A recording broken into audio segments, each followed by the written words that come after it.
Welcome to What's Up in Jeju, where I visit places around the island and talk about what's happening with hashtag Daily K's host, Peter Bint. With peak vacation season in Jeju fully upon us, you know, when I went down a couple of weeks ago, so many tourists, so many Chinese tourists have returned as well, which I guess is great for the economy. Everyone eager for some beach fun. Are we going to be talking about the ocean this time? Absolutely. So we've been doing a lot of art and a bit of history, but, you know, we got to go where it all begins. We got to go back to the water. And, you know, here's the thing. What's interesting, especially if you're from the mainland, not from Jeju folk, but open water swimming, it really isn't a huge part of Korean culture. It really hasn't been in the past. However, with the growing popularity of activities like snorkeling, swimming lessons on the mainland in Seoul, more people are getting into it. So how about you, Peter? Have you ever heard or have you ever partaken in actual free diving? No. I can't even dive off the side of a swimming pool properly. I can jump in, so I can't even do that kind of diving. I don't like diving down deep in the water. I think I've talked about it maybe with you before, but certainly on Daily K that I don't mind snorkeling. In fact, I really like snorkeling, but I don't really feel tempted at all to put on an air tank and go deep down into it, like diving, free or not, right? That's not something, that's kind of scares me a lot, to be honest. It's not a phobia I want to even get over, to be quite frank with you. That's quite okay. You know, what's interesting is JY had a very similar phobia.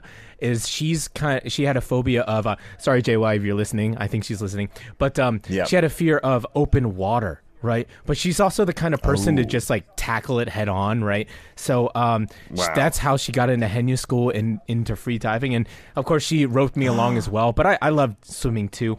Now, what you were mentioning with a tank is that's scuba diving, right?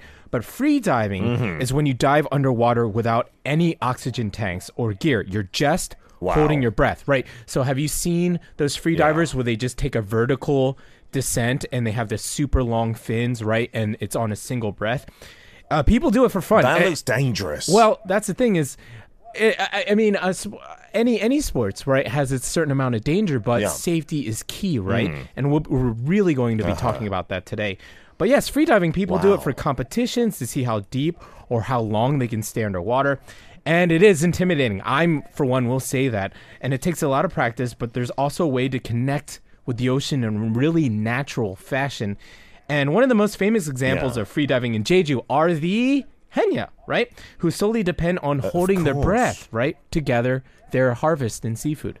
Yeah, I guess we should also note that cultural background. You know, like open water swimming is not popular here. Yeah. It's actively discouraged, isn't it? When you go to the beach, you're not really supposed to swim outside that sectioned off area. And when we went to Yasu this past weekend, they kept on saying on the loudspeaker, we highly encourage you wear life jackets, and they were giving them away for free, not to keep but to use while you're there. So in Korea it's really safety first and not encouraging that kind of other behavior. That's a good point. And of course, I'm not speaking for every mainland Korean, of course, and I don't want to overgeneralize or anything, but the consensus I've gotten from people or from what I've read from Koreans who've grown up, you know, it just wasn't part of their, you know, daily routine or something to learn, right? It's just like, well, the ocean's big and scary. Well, like, why would you even play around with that, right? We have legends about scary ocean stuff.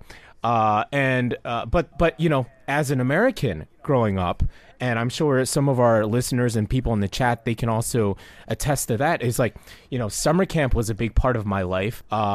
Boy Scouts and the Scouts now is a big part of my life. So that was just a huge section of those activities was you kind of had to swim.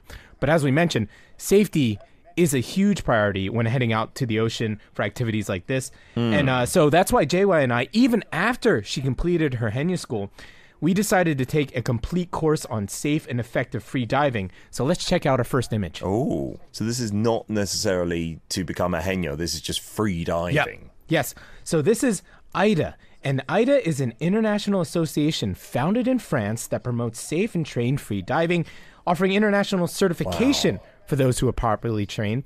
And AIDA is an acronym for AIDA is an acronym for the French phrase that translates to International Association for the Development of Apnea, which apnea refers to holding one's breath while diving. So, Peter, when you were in Jeju last time, did you happen to notice any signs with the big acronym AIDA when you were diving or swimming near the ocean? No, we went to Hyopchae, and I didn't see anything like that I recall. People were snorkeling. We snorkeled as well. But to be honest, Hyopchae, it's very shallow for a long way, so I don't think that's perfect for free diving. Yeah, well, the thing is, JY and I, we're currently working on our AIDA 2 license, which requires 3 days of training, and the full day training. And we've already done 1 day. Wow. There are several tests we had to pass we still have to pass to earn our certification. We were fortunate to find the excellent freediving instructor who guided us through the entire process, Mr. Han Sul-gi, the founder of Freediving Jeju Badang. Wow. So anybody can sign up to these AIDA courses? You don't need any health checks or things like that? Well, there are specific prerequisites to participate. You have to be at least 18 years old or 16 or 17 with a parental guardian consent. And AIDA 1 is a 1-day session, and you need to be able to swim at least 100 meters nonstop with no gear. And since Jay and I have some freediving experience, we decided to, forego AIDA 1 and jump straight into AIDA 2. And for this level, there's more things we had to do. We had to swim at least 200 meters nonstop without gear, or 300 meters nonstop with using a mask, fin, and snorkel. And then we're going to have to dive 12 meters underwater with our gear, and then we're going to have to swim 40 meters, I think, with our gear underwater. And also we had to hold our breath for 2 minutes straight. What, 2 minutes straight? That's not easy, is it? Okay. And wow, I was impressed with 2 minutes. Everyone on the chat was. And then you go and do 3 minutes holding your breath in the water. That is crazy. That's not normal, is it? So, yeah, I was very happy with that. In fact, to, I think, pass AIDA 3, you need to hold your breath for 3 minutes 30. So I'm pretty close to there. Wow. And Tigrish, he was asking on the chat here, are there breathing exercises that you can do to hold your breath? Yes, there are. But, it might be tempting to do this right now as you're listening, but it's really, really, really, we can't emphasize more to even the static when you're doing it sitting in your chair, not in the water. It's still safety first, and it's best not to try anything like this even by yourself, but there are things to do. So you essentially kind of take a breath in, and then you breathe out your Don't do it, Peter. Don't do it. Remember, that's the thing you're not supposed to do. Okay. And you go ahead and you exhale for double the amount that you breathed in. So if it's 2 seconds in, 4 seconds out. Now, that's also done in meditation. Wow. And speaking of meditation, really, before I take my final inhale, to hold my breath, our instructor, Han, he really emphasized you need to, be there mentally. Right. So it's pretty much meditation. It's almost like you free your brain of zero thoughts, because if you start thinking about things, it raises your heartbeat and everything like that. So you have to be at a certain place before you take your giant breath. And then when you hold your breath, it's a really wild experience. It almost in the water almost felt like I'm in a deprivation chamber, because I'm losing all sense of things, and you start convulsing because you're struggling to breathe. By the way, it's not safe. Well, yeah, that's perfectly safe if you're with the correct environment with folks. Yeah. And the big thing is that you're convulsing. You're actually struggling. You want to breathe, not because you don't have oxygen, but because you want to expel the carbon dioxide that you have. So that was one thing that was really interesting to me, is that when you're holding your breath at any time, you have plenty of oxygen in your blood, right? There's plenty of oxygen there. It's just your body wanting to expel, get rid of, or breathe out all the CO2. So that's why that's the panic, or the need to push out all the air that you get when you hold your breath. So are you taught not to even exhale? Because obviously when you're holding your breath, you could just exhale and keep staying in the water. I don't know for how long. But no, because you're meant to hold that in. Right, because then you're losing all your air, right? So yes, you can exhale, of course, and if you're coming on a huge ascent from scuba diving, that's one thing that you're told to do. But when it comes to free diving, no, you keep all that air in. Yeah, and also pressurize as well, which is a different thing. That's so interesting. High five in Jeju's on board, shouting you out, saying we are Sparrow's team. Yay, teacher Mark. Yay, those are my students, my English students. Hello. Aww. Yay. Yes, they're saying lovely hello. to have Hi, them guys. on board as well. So this free diving, you've seen it on the news. There have been some accidents on the news, to be honest, as well. Like some of the best divers, I think, have sometimes passed away through this. World records can be amazing, like the depths people dive to as well. Right. So that's something you could do? Well, yes, there's competitions, but focusing on free immersion involving diving without any equipment. The world record is an impressive 135 meters held by Klovar Pitar from Croatia. 135 meters down. Oh, that's wild. So you just like swim down, or is that when you've got the rope next to you and that kind of takes you down? I haven't seen this particular world record, but many times, many dive competitions, they'll have that rope. It'll be in one of those massive diving pools, or they might find a location, but yeah, they will have a safety rope as well. Okay, so you're holding your breath for an insane amount of time if you're going 135 meters, surely more than 3 minutes. Mm-hmm. Yeah, and while there isn't a competition for breath holding, known as static apnea, is what we were talking about, the ADA recognizes the record set by French freediver Stéphanie Misfoud, who held his breath for an incredible 11 minutes and 35 seconds in 2009. But then people in the chat, they may be like, oh, there's David Blaine. Yes, so he held his breath for 17 minutes, 4 seconds. But then Croatia's back again with Budimir Sobat, world record at 24 minutes, 37 seconds. That's like an episode of The Simpsons or something. That's insane. That's ridiculous. Yeah. Okay, yeah, don't try this at home, of course. No. It is so hard to imagine this, right? You've got to be trained. That's right, absolutely. So with that said, why don't we check out our second image, our second slide here. Okay. What is this? It looks like a presentation, a PPT. Right. So this is part of our class, and thankfully, Mr. Han, he provided English PPTs as well, which is amazing. But this is the process of the breath hold, right? So relaxation, and yes, CO2 buildup is going to happen, and then you're going to have contractions, and the final thing is just mind game. You know what I mean? And, and it really is freeing your mind, or even kind of focusing on something. When I was in the 3 minute, when I did that 3 minute thing, I kind of imagined I was a piece of like kelp or like seaweed just kind of floating on the surface. You know what I mean? And so it's like counting sheep, right? When you focus on one thing, that you kind of start forgetting about other things. But also, Mr. I could have kept going, but Instructor Honey's like, okay, don't push it. Like, you can come up. Like, I was like, okay, come on up. Yeah. I guess, like, that urge is there for a reason, right? It's to help us survive and stuff. So if you resist the urge too much, then surely that's bad for your body and dangerous, right? I guess absolutely. You've got to be professional to know when that limit is. Oh, absolutely, yes. I mean, it's knowing your own body, and yeah, if you push it too hard, just like most sports, right, it can be into danger city. We think about Henya as well, right? Now, what they're doing is they're pushing themselves to get another conch or get another abalone or sea urchin. So safety first, for sure.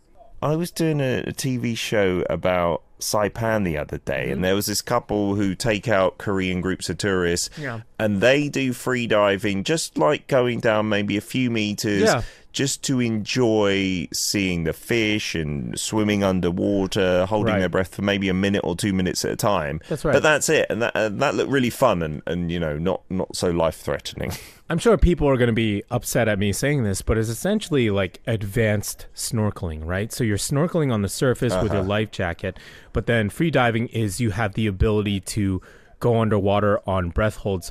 I am scuba certified, right? So that is just a very different beast, right? You're down there, you got all this equipment, and you can stay down there for, a certain amount of time depending on the depth. But freediving, you could go, for hours in the water, right? With scuba diving, you have a very limited amount of time because you shouldn't have enough, nitrous, or you might get the bends, and you have to worry about those conditions because you're breathing underwater. But freediving, I wouldn't say unlimited, but you can spend a lot more time on the water.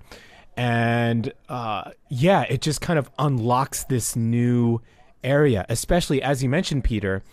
If you're an experienced freediver or you're very comfortable with swimming, you can go beyond those points that people advise if you have a certified buddy. If you are certified, right, then you're good to go, and nobody's out there, right? So that unlocks this entire section. You can go to some of the most crowded swimming spots in Jeju, but everybody's there like kicking around. Like you go underwater, it's almost just dangerous because you look up and it's like all these duck feet kicking around and people with their floaties and everything who actually don't know how to swim, right? But if you are skilled at swimming, you just go a little bit beyond them, and you have the water to yourself, and you'll see in the last video, just so many fish, right? That a lot of people can't see. Just if you just go out a little bit further. And that's allowed, right? There are certain places in Korea where they kind of restrict you from swimming outside those lines and stuff, or at least strongly advise against it. But as long as you're qualified and safe, you can do that, like legally speaking.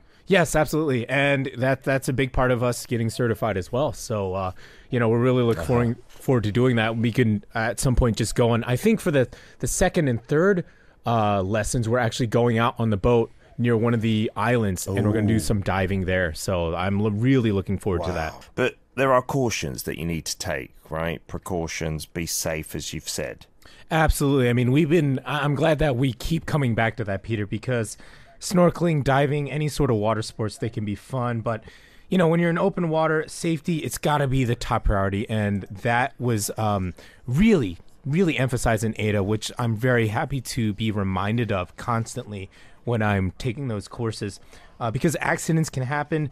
You can be overconfident in yourself and your abilities, and I can be guilty of that at some point. So I need to really check myself. And when it comes to free diving, our instructor, Mr. Han, he just warns us that beginners, they get a bit of experience, so they think they can just do a little bit more. But you just got to be careful. Don't get too overconfident over there. The ocean's the ocean. It doesn't care. Yeah. You know what I mean? It's a big, scary place, potentially, right? So how can you be safe when out in the water free diving? Oh, man. I mean, it really... buddy system, right? Oh, you're taught that at summer camp. You're taught that when you're just going in the woods with your friend. Buddy system is key. And and here's the thing. I have a bit of lifeguard experience. My older brother was a lifeguard, and I was a bit put off the other day. I was at the water, and there was somebody joking with his buddies, yelling, "Help, help," and, just screaming and flapping their arms. Like, that's like the boy who cried wolf. Like, don't do that stuff, because if you're joking around, if you're messing around, like screaming help and flailing your arms, I immediately just started looking at the water, and I saw that he was joking around. I was like, come on, man, because, then people might not take you seriously next time. So, even when I was taking my lifeguard and Boy Scout certifications, when we were like doing practice rescues, when we were flailing around, we would say like spaghetti, tomato sauce, cheese pizza, because if we say the H word, help, right? Yeah. That switch flips and we go into rescue mode. So don't play around with those kind of words when you're out there in the open water. Okay, and always have someone with you as well. Sure. That buddy system is really crucial, isn't it? So we got your final photo. Wow, the fish in this, that's amazing, some of the stuff. I can see like at least 3 or 4 in that one picture. Oh, yeah. I mean, as I mentioned, if you have the ability, as soon as you kind of go beyond, not the ropes, but many of the swimming holes in Jeju are essentially like a little port. Yeah. And it's not closed off, but you can actually swim out into the open water area, but you go out far enough. And what's really fun is once JY and we were swimming around, our swimming like kind of kicks up the sediment of the sand on top of the rock formations, and the fish, they just start following you because they start nipping at what's at the sediment, or like, you know, what gets stirred up. So we would have like schools of fish that would follow us around because we're just goofing around, swimming around, looking under rocks, things like that. So it was awesome. It was amazing. You're like the fish whisperers. That's amazing. So what are we going to see in your third and final video? Right. So first I want to make a short correction. The second spot I said was Haebyeon Beach, but Haebyeon literally means beach, so it's not beach. I thought that's an interesting name. Yeah, it's not that interesting. It's because I made a mistake. So where we went was Segeo Beach, but then we're headed to Bomok Port, which is down south near Sogepol. Yeah, so that's where after doing our testing and we just wanted to get out there, man. And JY, she knows, like, she found this really, really cool spot near Sogepol, which is Bomok Port. And she's like, Mark, you got to come check it out. Tons of fish. So we decided to do that. Mark, that was fabulous. Thank you so much. Good luck with the rest of your training for that IDA 2 course. And we'll touch base with you again next week. I can't wait, brother. I'll see you then. What's Up in Jeju is supported by the JDC, which is creating a free international city that resembles nature, embraces the future, and reaches the world. I'm Mark Wilson Che, with writer Che Jung-yun. This is Arirang Radio.